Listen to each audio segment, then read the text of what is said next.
a Bíblia agora, abra ela por gentileza, em primeira Epístola de Paulo aos Coríntios, lá no capítulo 4 e no verso de número 2. A gente vai fazer duas leituras aqui nesta noite para me basear o estudo bíblico que eu quero trazer para os irmãos aqui nesta noite. E vamos fazer primeiro a leitura em primeira Epístola de Paulo aos Coríntios, capítulo 4 e verso 2. A segunda leitura a gente vai fazer no Evangelho de João, capítulo 13 e verso de número 35, tá bom? Quantos irmãos encontraram a primeira referência? Confirme dizendo um amém. Vamos ler então. Diz assim, ó: além disso, requer-se nos despenseiros que cada um se ache fiel. Amém, meus amados irmãos? Vamos para o Evangelho de João, capítulo 13 e verso de número 35. João 13 e 35. Diz assim a palavra do Senhor: nisto todos conhecerão que sois meus discípulos, se vos amardes uns aos outros.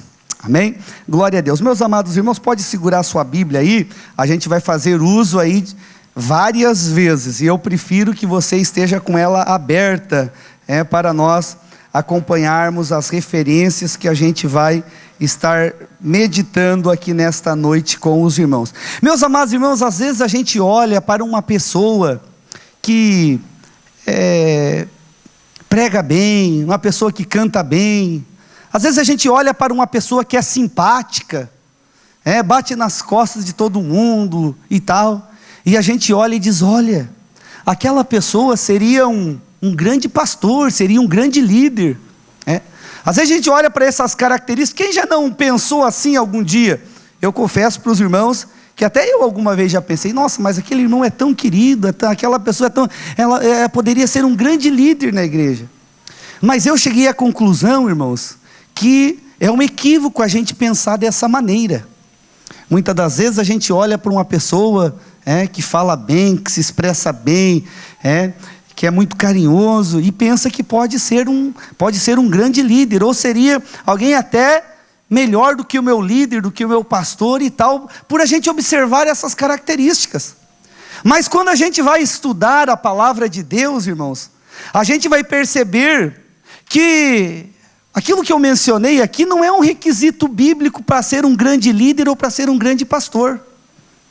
Quando a gente vai observar na palavra de Deus sobre característica de pessoas que vão ter sucesso na liderança, vão ter sucesso como pastor, como um obreiro, como um líder, porque isso aqui se aplica em qualquer área da vida, não apenas aqui na igreja. A característica que a Bíblia menciona é ser fiel. Ser fiel. O que Deus, irmãos, requer de nós é que nós sejamos fiéis. Você sabe que quando eu aprendi isso, quando eu aprendi que Deus quer pessoas fiéis, pessoas leais a Ele, eu parei de procurar pessoas qualificadas para assumir um trabalho. Ah, pastor, você gosta de pegar qualquer um? Não. É que eu entendo, irmãos, que a qualificação vai vir através de Deus na vida da pessoa. Deus vai qualificar. Deus vai dotar a pessoa de uma qualidade, de uma capacidade para desenvolver uma tarefa com o passar dos dias. Isso é normal quando você assume um trabalho na igreja. Os anos vão fazendo você ficar cada vez melhor naquela atividade. Por quê? Porque Deus vai te qualificando. Hoje, irmãos, quando eu vou observar alguém para trabalhar na igreja, eu olho para essa característica, essa pessoa é uma pessoa fiel a Deus. Porque a qualificação vai vindo com o passar do tempo. Deus vai qualificando as pessoas. E a gente não olha mais se a pessoa é...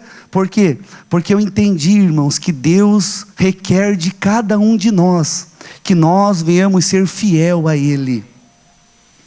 E dentro dessa ideia, irmãos, de pessoas que são fiéis, de pessoas que são leais, Eu quero compartilhar essa palavra de Deus sobre a gente ser fiel, ser leal a Deus. Porque eu tenho percebido, irmãos, nos últimos tempos, que infelizmente, não só na igreja, mas na sociedade do modo em geral, a gente tem visto muitas pessoas que são desleais a Deus, são desleais ao seu pastor, ao seu líder, ao seu esposo, à sua esposa. Lealdade, irmãos, fidelidade, são características que eu e você precisamos manifestar em qualquer ambiente, em qualquer lugar da nossa vida. Eu não posso, aqui na igreja, ligar a chavezinha da lealdade, da fidelidade. Bom, aqui eu, nossa, meu Deus. Aí quando eu saio ou quando eu chego em casa eu desligo. Não pode. A pessoa tem que andar sempre fiel e sempre leal aonde ela estiver.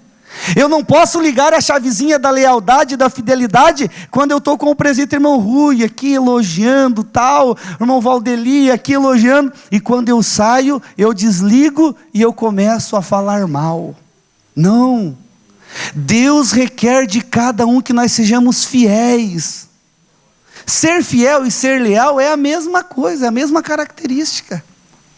E é sobre isso que eu quero com irmãos. Eu vou pegar uns personagens bíblicos que não foram leais, que não foram fiéis. E você vai ver que de todos que nós falarmos aqui, o final deles foi todos os mesmos. Nós vamos observar aqui. Porque o caminho da infidelidade, o caminho da deslealdade só é um. Tragédia garantida. O caminho da tragédia. O final da tragédia. É por que a gente vê pessoas assim que já foram usadas por Deus, ou pessoas que não eram evangélicas, mas eram bem-sucedidas até um determinado ponto, de repente pegaram caminhos tortuosos, caminhos ruins, e terminaram de uma forma desonrosa. Por quê? Porque entraram pelo caminho da deslealdade, da infidelidade, e o final deles foi trágico. Deus quer que eu e você, irmãos, sejam pessoas leais e pessoas fiéis. É isso que Deus quer, é isso que Deus requer de cada um de nós aqui nessa noite. E às vezes, irmãos, por que eu trouxe esse estudo para vocês aqui? É que a gente começa a entrar no caminho da deslealdade e não percebe. Porque os passos para a deslealdade, eles são sutis. Eles são passos que você vai dando para o caminho da deslealdade, e você não vai percebendo que você está entrando nele.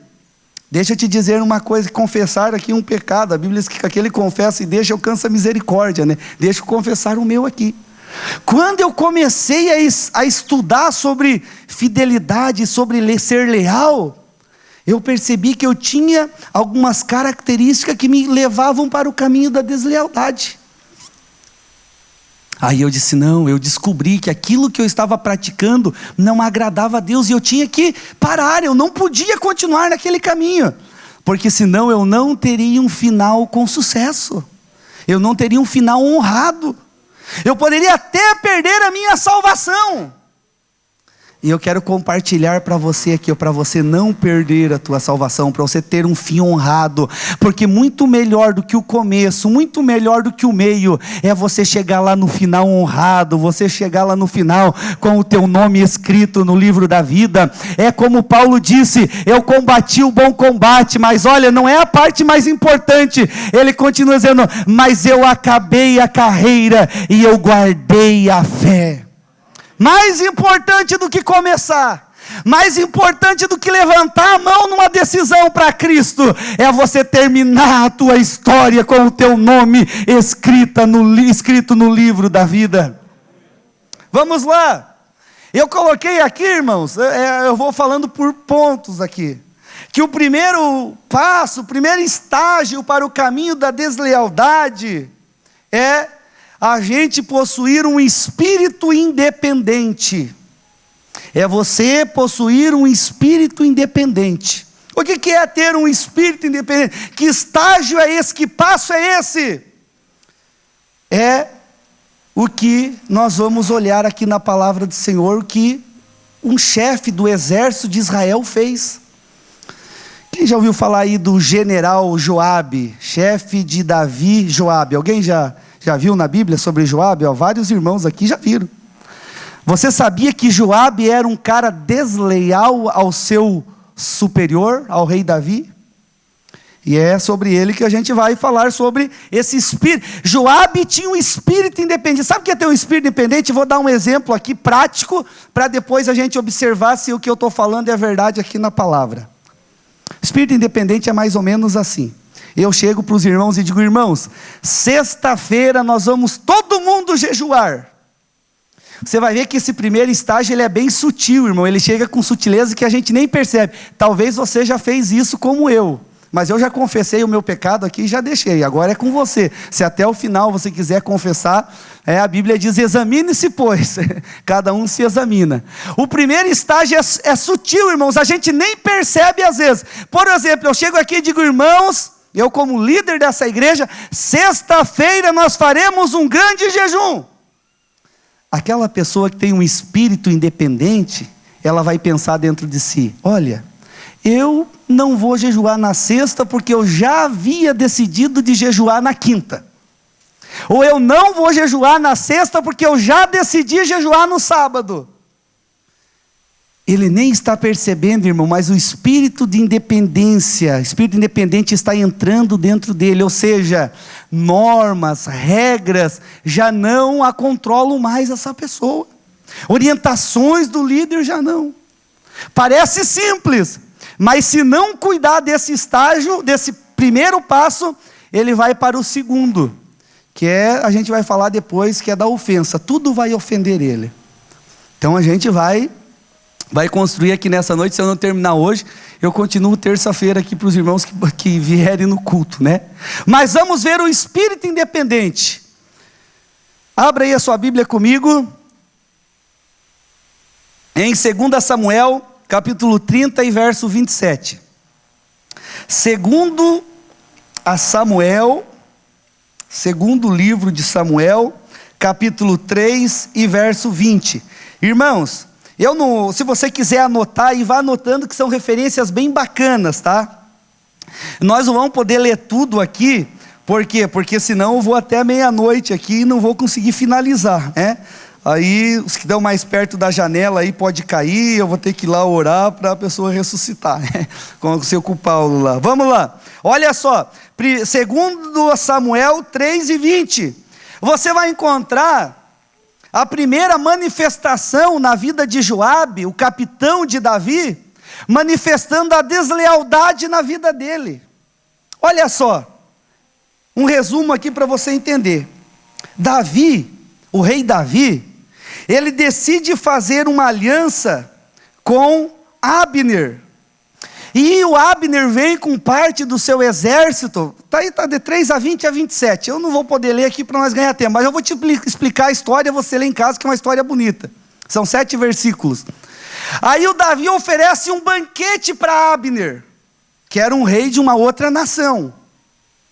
Aí ele oferece um banquete, e o Abner diz: olha, Davi, nós vamos te servir, vamos ser leal a você, você vai dominar sobre nós. Davi dá um banquetão para ele, diz: Abner, agora você pode ir. Aí Davi despede Abner em paz. Quando Joabe, que é o capitão do exército, está vindo de uma batalha, as pessoas informam ele: olha, Davi, olha, Joabe, Davi fez as pazes com Abner, o rei. Ele ofereceu um banquete e despediu Abner em paz. Joabe disse: não, isso não pode acontecer. E sem falar nada para Davi, ele manda alguns homens irem atrás de Abner, trazerem Abner novamente, e a Bíblia diz que ali entre as costelas de Abner, ele esfaqueia Abner e mata. Sem o rei Davi saber, sem ordem nenhuma, porque ele achava que a decisão do líder dele era uma decisão errada. Você veja que este fato poderia ter desencadeado uma guerra entre dois povos. Você vê que esse fato poderia trazer sérias consequências para muitas pessoas, Porque um liderado com espírito independente decidiu tomar uma decisão diferente do seu líder. Meus amados irmãos, que Deus ajude eu e você aqui nesta noite, que quando nós tivermos o nosso líder maior, ou aqui, ou no trabalho, ou dentro de casa, ou na escola, ou na rua, nós venhamos ser liderados fiéis e não venhamos tomar decisões diferentes. Eu já poderia até te adiantar aqui o final de Joabe, mas vou deixar mais para frente da mensagem aí. Porque daqui um pouco vai te dar um dó de Joabe e tal, né? Então deixa lá para o final. Olha só, vamos lá. Segundo episódio que Joabe se mostrou desleal. Você veja que o primeiro, embora não deveria ter feito, não foi tão forte. O segundo foi mais forte. Abra a sua Bíblia em 2 Samuel, você já está aí lá no capítulo 18, no verso 5 ao 14. Só vai para o capítulo 18. Você vai vendo na vida de Joabe esse espírito da independência na vida dele. O espírito da independência na nossa vida é tão ruim, irmãos, mas é tão ruim, que ele não deixa nós ser mais submissos a ninguém. É uma tragédia você trabalhar com pessoas que têm um espírito independente, porque as tuas normas, as tuas indicações, já não fazem mais com que essa pessoa se submeta. Vamos lá, segundo episódio que acontece, 2 Samuel 18, do 5 ao 14. Eu vou te narrar a história, depois você confere aí na sua casa, tá? Você lê. Mas você vai ver que o rei Davi, esse aqui eu separei menos versículo, dá para a gente ler o verso 5, para você começar a traçar aí um panorama da vida de Joabe. E você expulsar da sua vida, se esse espírito da independência se manifesta, ou na igreja, ou no trabalho, ou na faculdade, se ele se manifesta, você expulsar ele da sua vida, porque isso aí vai acabar te levando a você ter um final trágico, como o de Joabe. Olha só, no 18:5 de 2 Samuel, o rei deu ordem a Joabe. Olha só, irmãos, veja bem o que um espírito independente faz. Verso 5, e o rei deu ordem a Joabe e a Abiasai e a Itai, dizendo, brandamente, olha só o que ele fala, brandamente tratai por amor de mim, ao jovem Absalão. E todo o povo ouviu quando o rei deu a ordem a todos os capitães acerca de Absalão, seu filho. Você veja bem, o líder chama o liderado. Vamos imaginar que eu chame Guigui, é o seguinte, você tem o mesmo nome do meu filho, cuida do meu filho lá, cara, por amor de mim, ele pode ser, cuida dele. Foi mais ou menos, irmãos, o Davi confiava em Joabe, confiou a vida do filho na mão desse cara. Até o final eu vou estar chamando ele de espírito do coisa ruim, né? De tão tremendo que esse camarada era. Chamou e disse, olha, tratem com amor. De repente, por que aconteceu isso? Porque Absalão tinha se revoltado contra o seu pai, formado um exército, mas o seu pai não queria ferir o filho. Não, eu vou investir no meu filho aqui, eu vou cuidar dele. Vai lá, por amor de mim, não mata ele, preserva a vida dele. Lá no verso de número 12, você vai ver que Joabe chega para uma pessoa que viu Absalão preso sobre uma galhada, e o Joabe diz, por que tu não matou, cara? Eu devia ter matado, mata, esse Absalão aí não vale nada. Aí ele diz, não, nem que você me desse 1000 dinheiro, eu jamais tocaria no filho do rei. Nós ouvimos ele dizendo que não era para matar o seu filho. Aí olha só o que uma pessoa com espírito independente faz, irmãos. Ele vai lá e executa o crime com as próprias mãos. A Bíblia diz no verso 14, olha só, verso 14, para você ir ficando bravo com Joabe, diz assim, então disse Joabe, não me demorarei assim contigo aqui, e tomou 3 dardos, e transpassou com eles o coração de Absalão. Olha só, e o texto diz que Absalão estava vivo, e ele pegou 3 flechas, era bom na mira, Os desleais têm umas características aí que às vezes impressionam. Mas o desleal nunca usa suas habilidades para o bem, sempre para o mal. Porque o seu espírito não é um espírito de submissão. E o texto diz que ele transpassou. Sabe o que mais me deixa indignado, irmãos? É que se a gente continuar trabalhando com pessoa desleal, essas pessoas vão influenciar outras pessoas para ser desleais também. Eu descobri, estudando sobre Joabe, irmãos, que Joabe, embora sendo desleal em toda a sua vida, nunca ele quis abandonar o reino de Davi, nunca ele quis sair da cidade de Jerusalém. Aí sabe o que eu aprendi? Que o desleal, às vezes, ele nunca quer sair, ele vai ficar sempre ali. Às vezes é melhor a gente pegar um desleal, irmão, na questão de liderança, e não deixar mais ele estar com a gente ali. Por quê? Porque ele vai influenciar outros a ser desleais. Ah, pastor, isso aí é coisa tua. Não é. Veja o verso de número 15 ali. Veja o 15 agora, de 18 de 2 Samuel. Olha só o verso 15. E o cercaram 10 jovens que levavam as armas de Joabe e fizeram o quê? Fizeram a mesma coisa que o seu amigo, o seu líder haviam realizado. Em qualquer área da vida, irmão, se você permanecer trabalhando com pessoa desleal, essa pessoa vai influenciar o restante da turma para fazer o que é errado. Que Deus aqui nessa noite venha mudar os nossos corações, irmãos. Que nós venhamos estar daqui mais submisso a Deus, aos nossos líderes, ao nosso patrão, ao nosso encarregado, às nossas autoridades. Eu sempre costumo dizer, se esse mundo está mergulhado nessa corrupção, é porque a igreja parou de salgar e de ser luz. Mas que Deus possa, irmãos, aqui nesta noite levantar uma geração de crentes leais, de pessoas leais, de pessoas honestas, pessoas corretas. Que esse espírito independente saia da nossa vida, irmãos.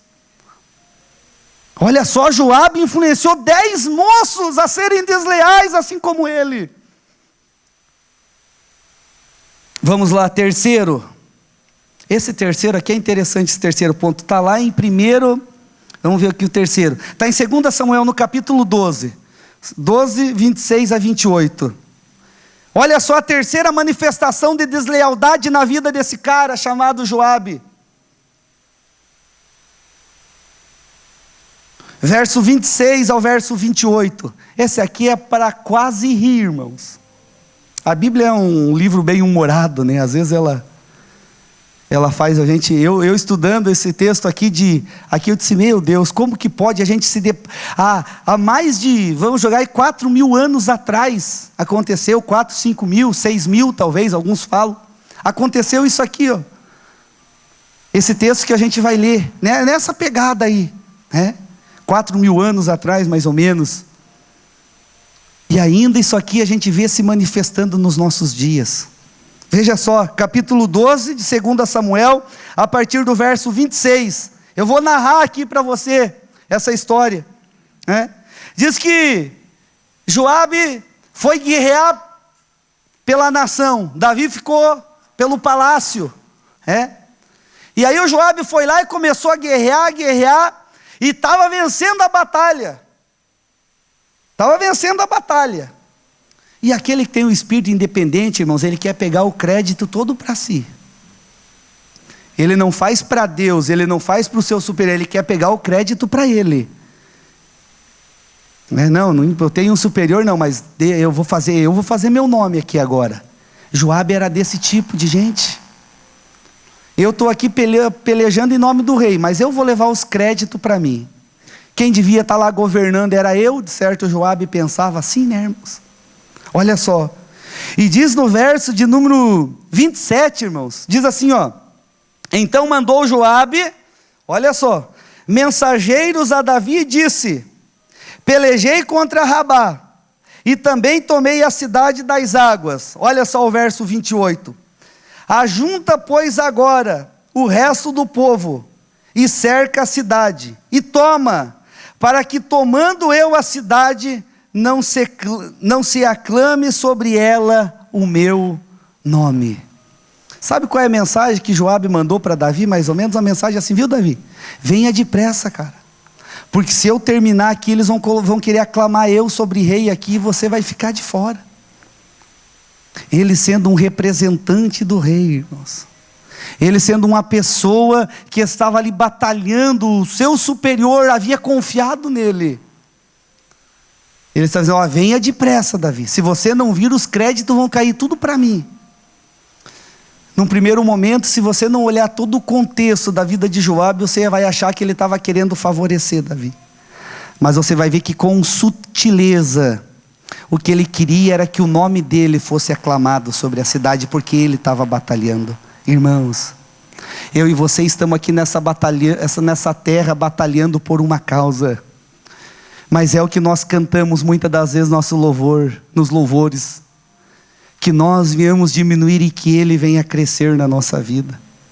Se nós vencermos batalhas, se nós impomos as mãos e pessoas são curadas, se nós impomos as mãos e pessoas são libertas de demônio, não é o meu e o teu nome que tem que aparecer. Se nós ajudamos os pobres, se nós damos um copo d'água, não é o nosso nome que tem que aparecer. Nós estamos aqui representando um rei, nós estamos representando aqui uma cidade, nós estamos aqui representando algo que é celestial, que é muito maior do que eu e de você.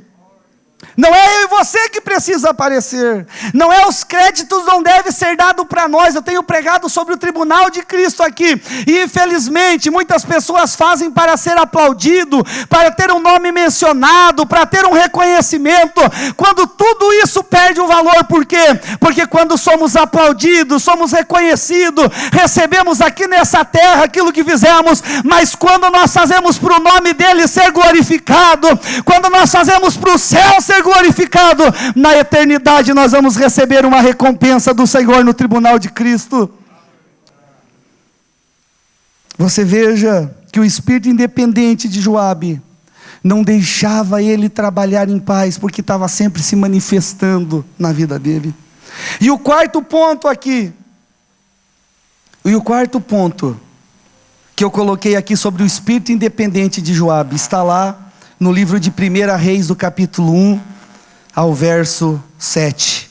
1 Reis, capítulo 1, do verso 5 ao verso 7. Primeiro livro dos reis. Você vai ver no capítulo 5, melhor dizendo, no capítulo 1, no verso 5. Você vai ver que o desejo de Davi, por causa de uma promessa de Deus, era que Salomão assumisse o trono. Já era promessa de Deus e Salomão assumir o trono. Deus já havia prometido o trono a Salomão antes dele nascer, e todo mundo sabia disso. Mas Joabe, sabendo que Davi estava já nos últimos dias de vida, ele se reúne ali com mais alguns sacerdotes, ele se reúne ali e coloca, não, eu sei que o desejo de Davi é que Salomão assuma o trono, mas é o seguinte, eu sou independente, eu quero que Adonias, o outro filho de Davi, deva de assumir o trono. E ele pegou um sacerdote, reuniu homens ali, fez uma festança, e foram lá e colocaram Adonias como rei da cidade. Você não sabe o problema que Deus deu para desinstituir esse camarada Adonias do trono. Só você ler ali do capítulo 1, do verso 1 em diante, até o capítulo 2, você vai ver. Inclusive no capítulo 2, você vai ver a morte de Joabe, uma morte trágica. O espírito independente desse homem levou a ele uma morte prematura e trágica, porque ele nunca estava submisso ao seu líder. A Bíblia diz que ele junta ali 50 homens, faz uma festa, toca trombeta, faz uma cavalgada pela cidade, e ele diz: Adonias é o nosso rei. Por que Joabe apoiou essa rebelião? Porque Joabe tinha um espírito independente. E você vai ver que quando daí Salomão assume o trono, ele diz: eu não vou, o meu pai até hoje suportou Joabe, mas a partir de hoje não. Eu vou exterminar ele pelo sangue de Abner que ele derramou lá atrás. Davi perdoou, Davi não quis fazer nada, mas chegou o tempo do juízo vir sobre Joabe. E pelo sangue que ele derramou daquele rei lá, agora ele é executado, agora ele é morto. De uma forma miserável. Por quê? Porque o espírito independente nesse homem levou ele a caminhos ruins. Meus irmãos, que nós possamos respeitar as autoridades, que nós possamos respeitar os nossos líderes, que nós possamos respeitar. A Bíblia diz em Hebreus 13:17, irmãos, que nós temos que obedecer os nossos líderes, ser sujeito aos nossos líderes. Eu sempre digo, a submissão precede a honra. Quer ser honrado, seja submisso. Quer ser honrado, seja submisso. Não existe honra sem antes vir a submissão na nossa vida. Vamos lá, então o primeiro passo para você ser desleal, o primeiro é você ter um espírito independente. Mas que Deus nos ajude aqui nessa noite, que nós não venhamos ter esse espírito independente, que nós venhamos entender as autoridades sobre a nossa vida. Passo 2, porque se a pessoa não se policiar no espírito independente, ter o espírito independente, ele passa para o segundo estágio. Qual que é? O estágio da ofensa. Ele vai ficar ofendido, aí rapidamente ele vai passar para o perigo da passividade, vai se tornar uma pessoa passiva. E eu peguei aqui um personagem bíblico para a gente dar uma olhada. Quero que você abra a sua Bíblia comigo em 2 Samuel, ou já está aí, no capítulo 13 e no verso 22. 13 e 22 de 2 Samuel. Você vai ver na vida de uma pessoa, a gente até já leu sobre ele aqui, no capítulo 13, verso 22, que é Absalão. A gente leu o final de Absalão, eu já te falei aqui antes de você perceber o porquê que o final dele foi trágico, daquele jeito, pendurado, tendo dardos, flechas transpassadas do seu coração, pelo menos 3, e depois mais 10 atiraram mais umas flechas ali, peneiraram Absalão. É que Absalão, ele entrou para o espírito da ofensa. O espírito da ofensa na nossa vida é um problema, irmãos. A gente ser uma pessoa ofendida é um problema, porque muito em breve a gente vai se tornar uma pessoa passiva, não vai mais querer se envolver, não vai querer fazer, e depois nós vamos entrar para o pior dos estágios, que é o estágio da crítica, ser pessoas críticas. Vamos lá então, para esse segundo que é da ofensa. Você vai ver que Absalão, ele fica ofendido, ali o verso 22, porém Absalão não falou com Amon, nem bem nem mal, porque Absalão aborrecia Amon, por ter forçado Tamar sua irmã. Essa história os irmãos sabem. Tamar cometeu um incesto, melhor dizendo,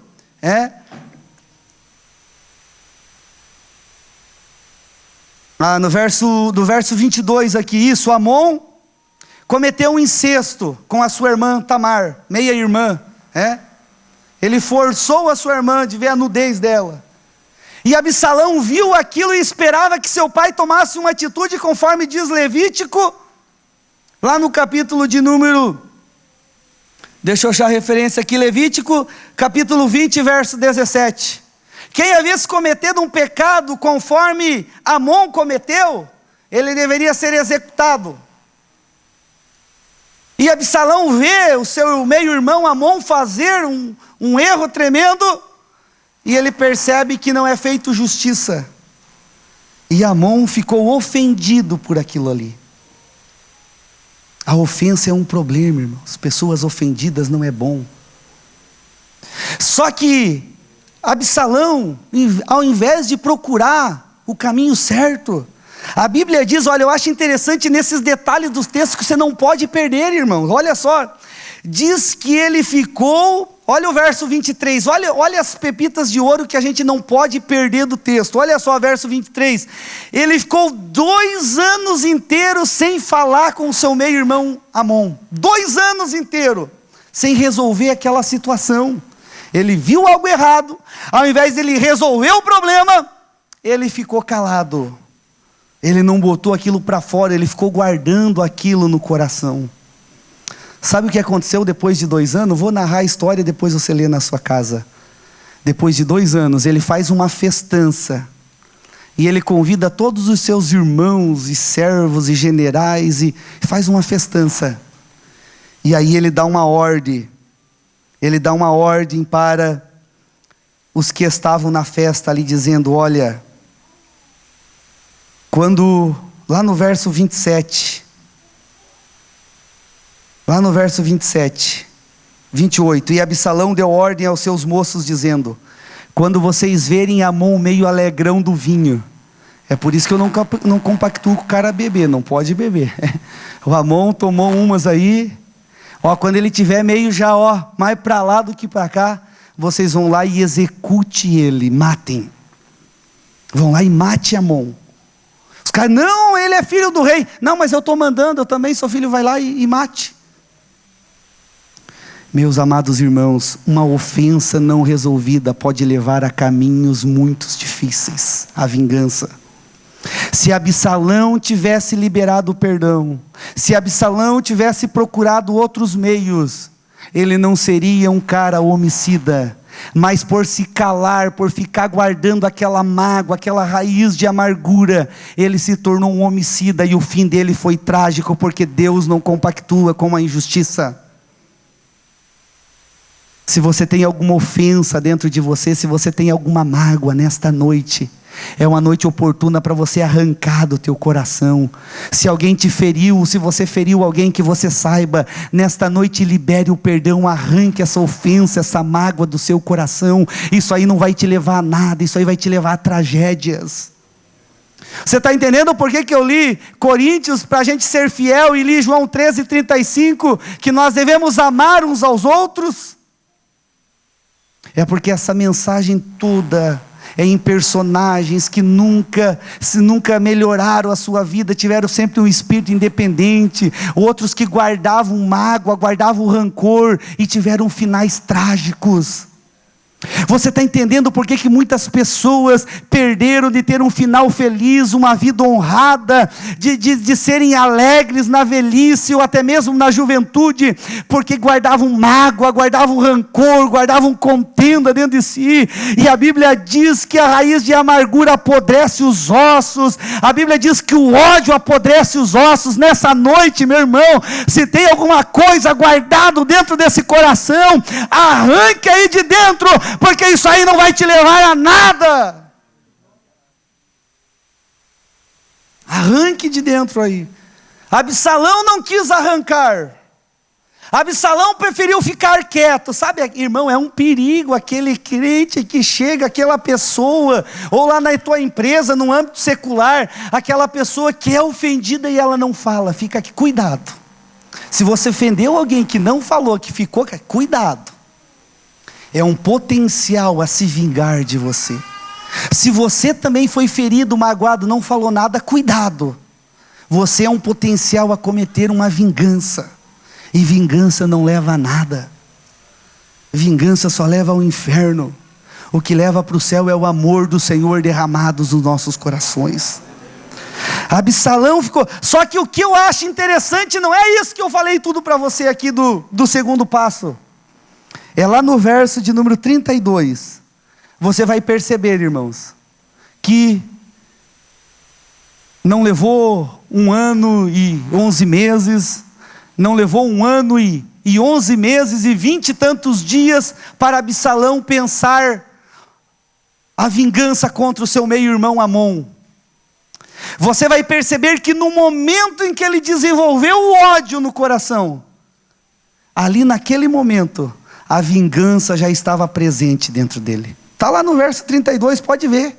Olha só lá o verso 32 do capítulo 13 de 2 Samuel. Olha só. O Jonadab, filho de Simeia, irmão de Davi, respondeu e disse: não diga o meu senhor que mataram a todos os jovens filhos do rei, porque só morreu Amon. Olha só o que ele diz, verso 32. Porque assim o tinha resolvido fazer Absalão, desde o dia em que ele forçou Tamar, sua irmã.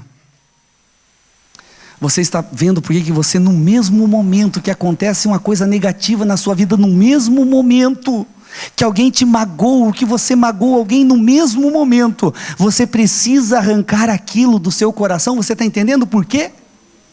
Ah não, pastor, eu vou esperar o final desse culto e vou procurar. Não espere, levante e resolva agora.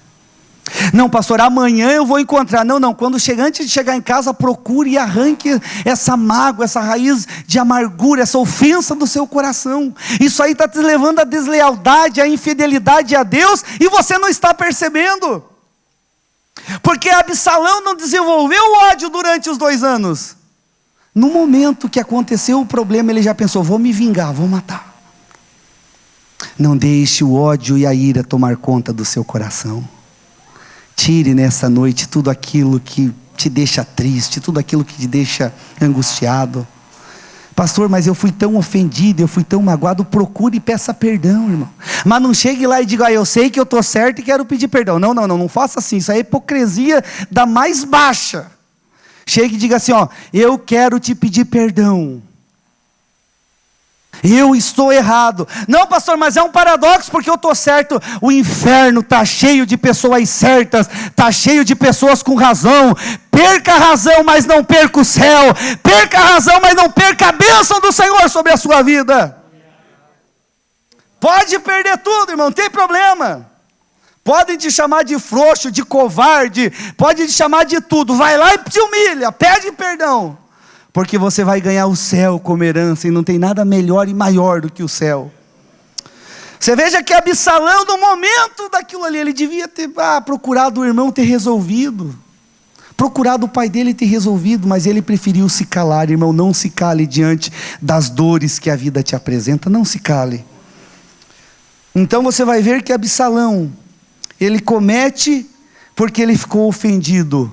Primeiro passo da deslealdade ou da infidelidade a Deus, primeiro, é ter um espírito independente. Se você identificou isso na sua vida, tire. O segundo, ser uma pessoa ofendido e que guarda mágoa e rancor. Terceiro, vamos lá, para mim ir finalizando. Terceiro, você vai perceber na vida de Absalão, que ele entrou para o caminho da passividade. Ele não tentou resolver, ficou passivo por 2 anos. E no estágio da passividade, irmãos, ele é muito perigoso. Por quê? Porque depois a pessoa, por exemplo, Absalão ficou quieto. Talvez o rei chegou para Absalão: Absalão, quer algum cargo aqui na cidade? Ô Absalão, você quer contribuir? Não quero fazer nada. Não quero fazer nada, não. A pessoa, irmãos, que está ofendida, e eu procuro identificar as pessoas ofendidas na igreja. As pessoas ofendidas na igreja é muito perigoso, porque elas logo se tornarão pessoas críticas. As pessoas ofendidas, elas também não querem mais se envolver com nada. Isso aí você pode identificar lá no seu trabalho, isso. Alguém ofendido lá, ele não quer se envolver com nada. Ele chegou: vamos fazer uma horinha. Não vou fazer, estou bravo. A pessoa que se ofende: não faço mais nada. Não, mas ajuda-te. Não, só faço que você vai ver. Você pode notar, é porque ela foi ofendida pelo patrão, pelo dono da empresa, e ela não quer mais se envolver com nada. Na igreja a gente vê bastante isso. Irmão, você já cuidou dos adolescentes há 5 anos atrás, quer cuidar agora? Não quero cuidar. Não. Irmão, você quer? Não, agora eu não quero fazer mais nada. Às vezes é porque lá no passado ela foi ofendida, e ela não resolveu no momento, e ela entra para o estágio da passividade. Daí ela não quer fazer mais nada. Só que é um perigo. Porque uma pessoa que não se envolve, ela tem muito tempo para criticar, para ver os erros, para ver os defeitos. Ela tem muito tempo para isso. Você vai ver. Então Absalão foi ofendido, não resolveu, passou para o estágio da passividade. Nós lemos lá que ele ficou 2 anos sem se envolver com nada, até o dia de dar uma festa e matar o seu irmão. Meus amados irmãos, se tem alguém aqui ofendido nessa noite, libere o perdão, peça o perdão, não fique isolado, porque daqui um pouco você vai se tornar uma pessoa crítica. Eu separei aqui que o 4º ponto é o espírito crítico na vida das pessoas. Irmãos, é coisa terrível você ter pessoas que criticam o seu trabalho, criticam a sua postura. É coisa mais terrível em qualquer âmbito, qualquer lugar, seja lá na faculdade, na escola. Se você sabe que tem alguém que vai te criticar, você já vai com medo. Sabe por quê? Porque o crítico, irmão, ele não vê só a coisa errada, ele amplia ainda. Ele amplia. Você já notou que isso aqui é algo muito verdadeiro que eu estou falando aqui? O crítico, ele amplia. Ele vê uma coisa errada aqui.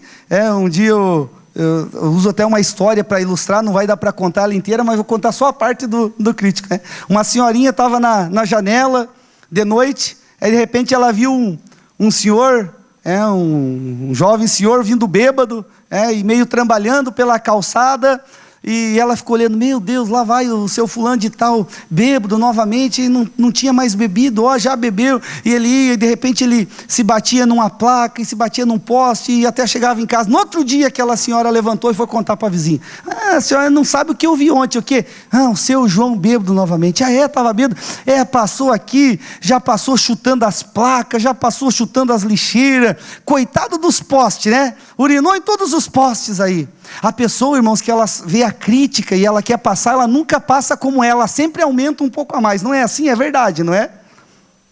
Vou te citar um exemplo bíblico agora para não ficar só nessa da senhora. Números capítulo 12, verso 1. Números, capítulo 12 e verso 1. Nós vamos encontrar uma pessoa crítica ali. Olha só a pessoa crítica. Sabe, irmãos, enquanto você procura Números 12, 1, eu quero te falar que as pessoas que estão já num estágio avançado da deslealdade, eles têm algumas perguntas que são favoritas e prediletas dela. Veja aí se você vai identificar alguma dessas perguntas. Ela gosta de dizer assim, o que você achou do culto hoje? E o mais que eu anotei aqui, você observou que tem muita gente saindo da igreja? O que tu acha? Perguntas que pessoas que estão no estágio da deslealdade, da infidelidade, eles mais gostam de fazer. Você notou que o nosso chefe aí da empresa anda chegando meio tarde, saindo muito cedo? O que você acha disso? Não caia nessa, irmãos. É a pessoa que está com o espírito da deslealdade e da crítica na vida dela e está se manifestando, e ela está caminhando para o próximo estágio, que é o da rebelião escancarada. Então você vai ver ali, irmãos, o que mais que eu anotei aqui,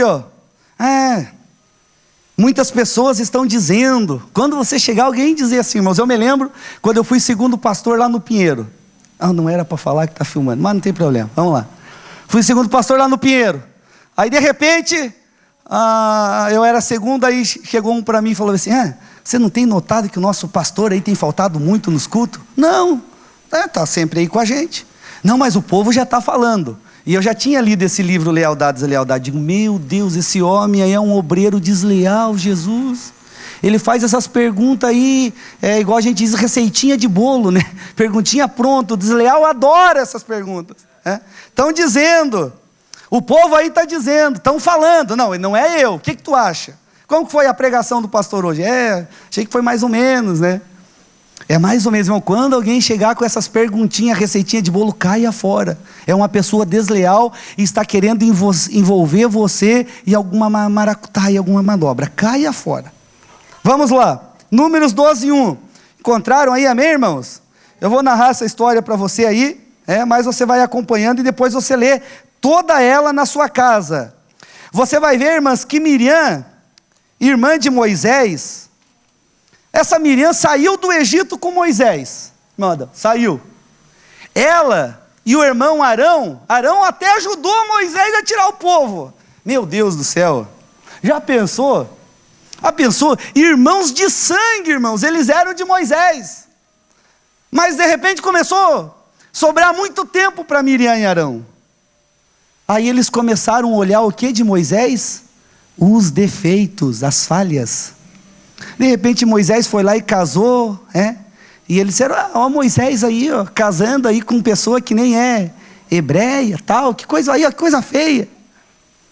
Só que eles não sabiam, irmãos, que ele está falando com alguém que tinha intimidade com Deus. Olha só, irmãos, eu nunca vi Deus dar tanto testemunho de uma pessoa quanto deu testemunho de Moisés.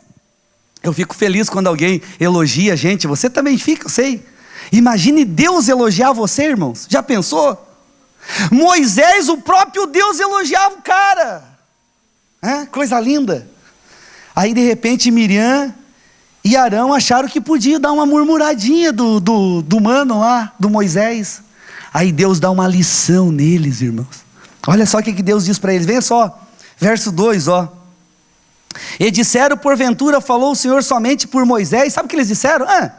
Não foi só por Moisés. Arão, lembra que Deus colocou você na jogada ali para tirar o povo, lembra? Que Moisés era meio pesadão de língua, tinha a língua meio travada. Deus não usou você aí, Arão? Sabe o que eles estavam querendo? Era passar a perna, tomar a liderança de Moisés, era isso que eles queriam. Era isso, irmãos. Os próprios irmãos dele. Pessoas que foram carregadas por Moisés agora estavam ali, tramando um plano. Olha mais que isso, olha a maldade desses dois. Não falou também por nós, porque Miriam era profetisa. Nada contra os profetas aí, mas ela era profetisa. Deus falou, olha só. Mas diz o final do verso 2 que o Senhor ouviu aquele diálogo entre os dois. E Deus chama os dois para uma conversa, irmãos. Deus chama os dois para uma conversa e dá-lhe uma surra de leio. Olha só o que Deus fala assim, ó. Olha só, chamou, verso 4. E logo o Senhor disse a Moisés, a Arão e a Miriam, falou para os três: vocês três saem da tenda da congregação. E diz que os três saíram. Veja só, os três saíram. Aí Deus, verso 5, desceu na coluna de nuvem e se pôs na porta da tenda. Aí ele disse: Moisés, você fica lá, mas agora eu quero ter uma conversa com Arão e com Miriam. Olha só, está lá no verso 5. Chamou Arão e Miriam e eles saíram ambos. Verso 6. E disse, olha só o que Deus diz. Irmão, sabe, eu quero aproveitar aqui e quero te dizer uma coisa. Deus ouve tudo que você fala. Eu não ouço, teu pastor, a tua esposa não ouve, a tua mulher não ouve. Não. Tem gente aí que não ouve tudo que você fala, mas deixa eu te dizer uma coisa. Deus ouve tudo. É coisa linda esse mistério aqui revelado, irmãos, pela palavra. Deus ouviu a conversa dos dois e disse: eu quero ter um tete a tete com vocês. Vem aqui fora, quero falar com vocês. E olha só o que Deus diz para os dois. Olha só, verso de número 6. Ouvi agora as minhas palavras. Vocês vão ter que me ouvir, Deus estava dizendo para eles. Se entre vós houver profeta, eu, o Senhor, em visão a ele me farei conhecer, ou em sonho falarei com ele. Olha só o verso 7, irmãos. A lição que Deus dá naqueles dois que estavam ali murmurando no estágio crítico. Olha só o que Deus diz para eles, verso 7. Não é assim com o meu servo Moisés, que é fiel em toda a minha casa. Olha só o verso 8. Boca a boca falo com ele. Olha a lição. E daí, para terminar aqui, irmãos, de Arão Deus teve uma certa misericórdia ali. Mas Miriam foi atacada com uma lepra, por ser crítica, por criticar uma liderança colocada por Deus. Veja lá, a Bíblia chega a dizer no verso 10 que ela estava apodrecendo em questão de minutos, que Moisés teve que pedir misericórdia para não ver a irmã dele toda podre. Meus irmãos, pessoas críticas não vai a lugar algum. Pessoas que só criticam, só vê a falha. Miriam e Arão, homens de Deus, obreiros, homens de Deus, era mulher e homens de Deus, estavam lá, eles estavam no projeto de resgatar o povo, junto com Moisés, mas de repente começaram só a ver os erros do líder, e Deus ensinou uma lição para eles, que o espírito da crítica não se manifeste na nossa vida, meus irmãos. Se você tem um espírito de crítica nessa noite, arranque de dentro de você. Eu já confessei o meu pecado e deixei. Eu percebi que às vezes queria se manifestar alguma coisa na minha vida. Não, agora eu sei que eu não posso, sai fora. Aí, irmãos, veja só, estágio crítico, foram castigados por Deus. E eu coloquei bem assim, olha, são pessoas que ficam de longe somente fazendo críticas para fechar isso. Ele não se envolve, ele não consegue se envolver com nada, ele só critica. Só vê as coisas erradas, só vê o que não dá certo. É coisa terrível, irmão, você perguntar para uma pessoa crítica: o que você vê aqui, ó? Eu estou vendo um copo quase vazio. Ele não valoriza a água que tem aqui dentro. Tem pessoas, irmãos, que você pode ter 99 qualidades e um erro. O crítico vai ver só o teu erro. Eu aprendi uma coisa com o Paulo Potrick de Joinville, um pastor. Já esteve aí pregando, acho que parece que eu vi até uma vez no vídeo do YouTube, num passado aí. Eu aprendi com aquele pastor algo maravilhoso. Aquele pastor, se uma pessoa tivesse 99 coisas ruins, irmão Maria, se uma coisa boa, ele destacava a coisa boa na vida daquela pessoa. Isso é valorizar, irmão. Mas tem gente que é o contrário. Se a pessoa tem 99 boas e uma ruim, ele vê só ruim, valoriza só ruim. Que eu e você possamos, irmãos, valorizar as coisas boas das pessoas. Que o amor de Deus seja derramado, que esse espírito crítico seja arrancado da nossa vida. Para finalizar, depois do estágio crítico, vem o estágio político. Qual que é o estágio político para finalizar? Está lá em 2 Samuel 15, 3-6. É aquele estágio, irmão Valdir, que eu não quero mais só eu estar rebelado. Eu quero trazer pessoas para o meu lado. Eu quero arranjar mais pessoas. Esse é o estágio político. Os políticos me desculpem aí, tá? Mas é o nome aqui que eu dei do passo aqui, sabe? Aquele lá aquele que não, eu não posso só eu criticar, não, eu preciso trazer mais gente para o meu lado. Aconteceu isso na vida de Absalão, aquele que eu te falei que foi morto a flechada. Ele começou a ver os erros do seu pai Davi, e diz que ele sentava na porta da cidade e o povo passava a pela porta, e ele chamava, e diz que quando a pessoa vinha para o lado dele, ele pegava na mão da pessoa, deixa eu ficar aqui, ele pegava na mão da pessoa e dava um beijinho, e ele dizia, pena que o rei não consegue mais te atender, né? O rei não consegue te atender, já pensou? Se eu fosse rei, nossa, eu queria ser o rei aqui dessa cidade, eu queria atender todos vocês. Pessoas que entram para o estágio político, irmãos, é terrível, porque ele tenta ganhar seguidores para si. Absalão entrou para esse estágio político. Olha, eu coloquei aqui, nunca permita que a sua casa se torne palco para discursos contra a igreja, nem contra ninguém. Esse procedimento ataca a unidade, e Deus não está nesse negócio. Vamos fazer uma reunião aí para derrubar nosso chefe lá da empresa. Não, na minha casa não. Vamos fazer uma reunião para derrubar o secretário aí, o prefeito, o presidente. Vamos fazer uma reunião aí para derrubar o líder comunitário. Não, na minha casa não. Deus não compactua com isso. Vamos fazer um motim, vamos derrubar o líder lá do vocal tal, vamos derrubar o líder do conjunto, pastor. Não, na minha casa não. Deus não compactua com isso. Pessoas políticas querem arrumar seguidores para fortalecer a sua ideia demoníaca muitas das vezes. E para finalizar, eles entram para o estágio da pena de morte.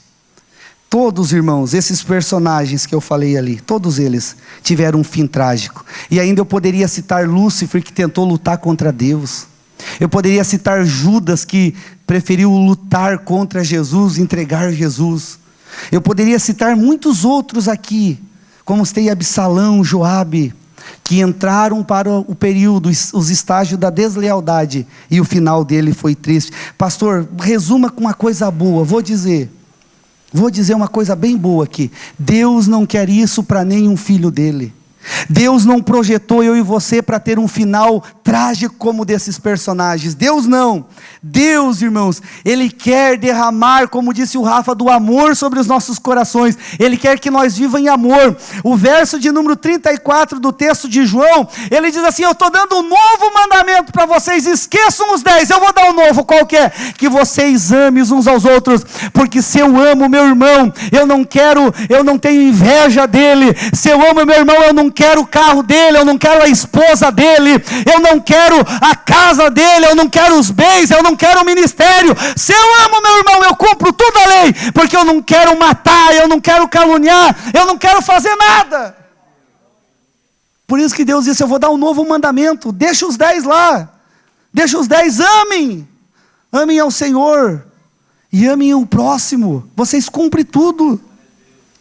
O que está precisando, pastor, para nós voltar a ter aquele avivamento, para nós voltar a ganhar pessoas, para nós voltar, o que está faltando é amor, irmãos. Precisa do amor de Deus ser derramado. Eu não posso ser uma pessoa rancorosa, maldosa, política, passiva. Não, eu tenho que ter eu tenho que ser uma pessoa que exala esse amor de Jesus.